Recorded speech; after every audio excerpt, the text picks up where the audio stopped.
내일 아침까지는 온다고 되어 있잖아요.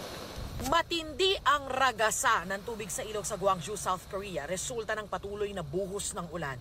Kaya pinasok na ng baha ang mga bahay. Ang abot gutter na baha sa mga kalsada, pilit na sinuong ng mga sasakyan.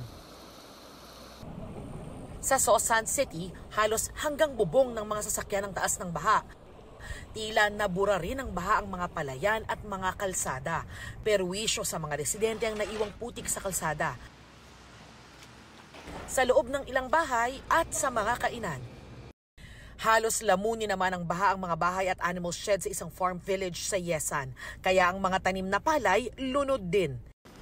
Sa Dangjin City, nilikas sa motoridad ang mga residenteng stranded sa baha.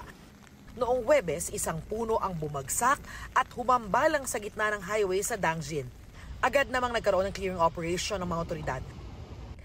Sa tala ng Interior and Safety Ministry ng South Korea, 4 ang nasawi at 2 ang hinahanap.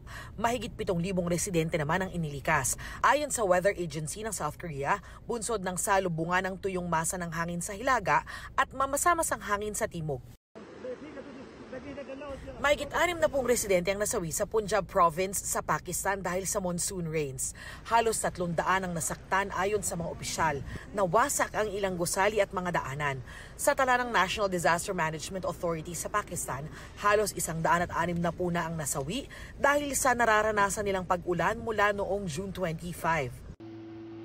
Sa Eastern Russia, mahigit 100 residente na stranded sa baha ang sinagip, kasamang inilikas ang ilang farm animals at mga alagang hayop.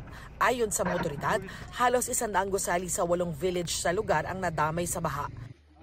Para sa GMA Integrated News, Darlene Kai, nakatutok 24 oras.